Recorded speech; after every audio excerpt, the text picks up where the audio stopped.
Richard Pipes, a preeminent Harvard scholar of Russian and Soviet history whose forceful opposition to accommodation with the Soviets was a cornerstone of President Ronald Reagan's foreign policy. He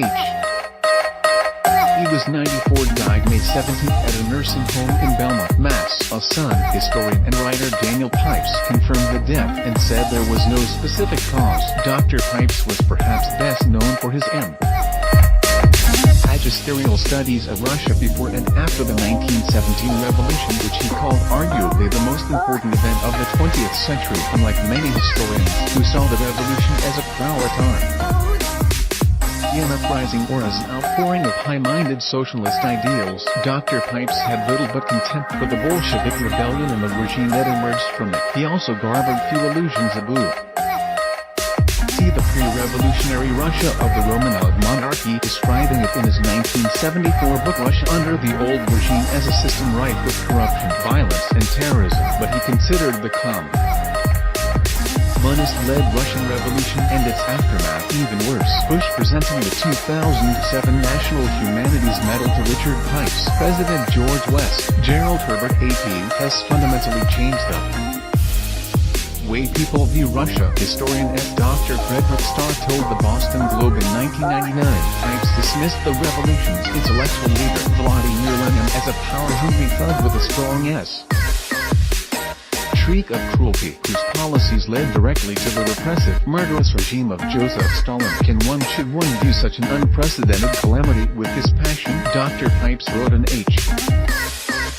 his 1995 book A Concise History of the Russian Revolution. His views often set him apart from other academic historians, whom he sometimes dismissed as apologists to the idea and to understand the real world consequences of authoritarian rule. They write bloodless history about a time that drowned in blood, he wrote in his 2003 memoir, Vitsy. Nonetheless, Dr. Pipes was widely respected for his painstaking research and powerful writing. His scholarship gained an added measure of validity from his experiences growing up in Poland, one of Russia's neighbors. When you live next to these people, E.T.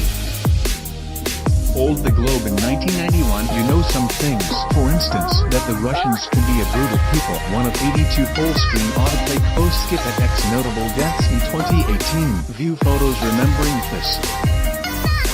We who have died in 2018. Caption remembering those who have died in 2018. Tom Wolfe, author of books such as The Candy-Colored Tangerine Flake, Streamline Baby, The Right Stuff and The Bonfire of the Vanities, died May 14 at 88. Bebeto Matthews AP by photo. Wait 1 second to continue. Read the obituary. WP Volt Galperol video with 100% height, 100% the Soviet Union long consider Dr. Pipes to be persona non grata. He could not be quoted in media reports, and the Kremlin authorized a book called Richard Pipes, Falsifier of History, which Dr. Pipes gleefully distributed to visitors at his Harvard office. He was also a steadfast opponent of open-ended cooperation in the Soviet Union, believing that the Cold War would end only when the Soviets were confronted with overwhelming NGUS. Pipes was tapped by then CIA Director George H.W.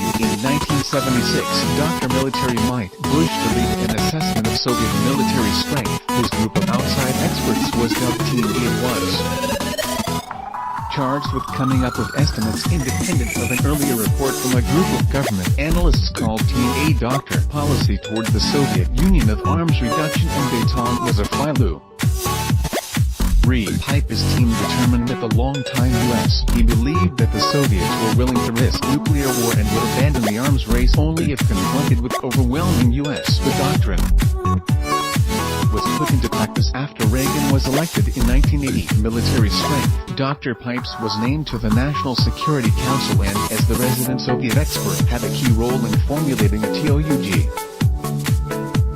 U.S. stance toward the Soviet Union. He helped write one of Reagan's most memorable speeches, delivered before the British Parliament in 1982, when the president foretold a march of freedom and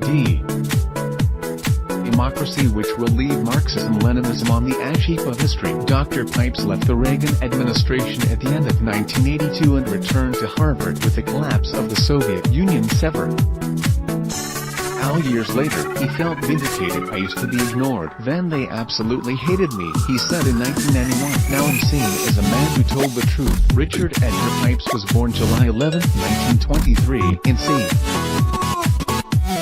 Poland, and grew up in Warsaw in a middle-class Jewish family. His father was a businessman, his mother a homemaker. During his youth, Dr. Pipes spoke German and Polish and considered becoming a musicologist or art historian. As the German Luftwaffe bombed Warsaw, he recalled in his memoir Vixi Latin, for I lived, I slept alone on the 6th floor reading Nietzsche's Will to Power, or writing notes from my essay on Giotto. His family fled Warsaw for Italy in 1939 and settled a year later in Elmira, NY. His experiences in Nazi-held Europe helped steer him toward the study of history, in which he later wrote he could spread a moral message by showing, using examples from history, how evil ideas lead to evil consequences.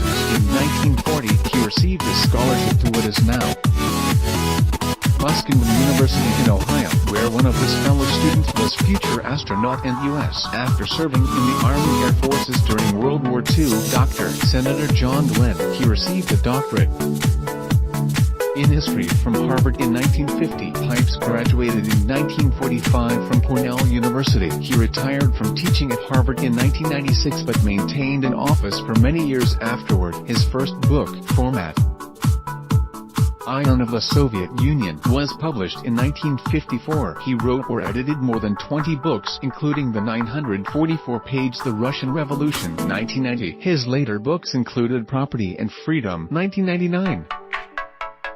A Defense of Property Rights as an Essential Element of Democracy and Communism, A History, 2001. Communism, he wrote, ultimately was defeated by its inability to refashion human nature. Survey Wars include his wife of 71 years, Irene Roth Pipes of Cambridge, Massachusetts, 2 sons, Daniel Pipes of Philadelphia and Stephen Pipes of Manhattan, and 4 grandchildren. In his study of Russian history, Dr. Pipes recognized a pattern of autocratic leaders that extended from at least the 18th century through the communist era and beyond. We are now at a crossroads, he said in 1999, 1 year before Vladimir Putin was first elected president. I don't think there's the slightest chance communism will come back, but it's entirely possible that they'll go to some kind of authoritarian regime that would be consistent with their traditions. Read more Washington Post obituaries. Howard M. Sacker, GLU scholar and trailblazer of Jewish history, dies at 90. Tom Wolfe, apostle of New Journal Ism who captured extravagance of his times, dies at 88. Davida Cody, physician who treated refugees and helped eradicate smallpox in India, dies at 80.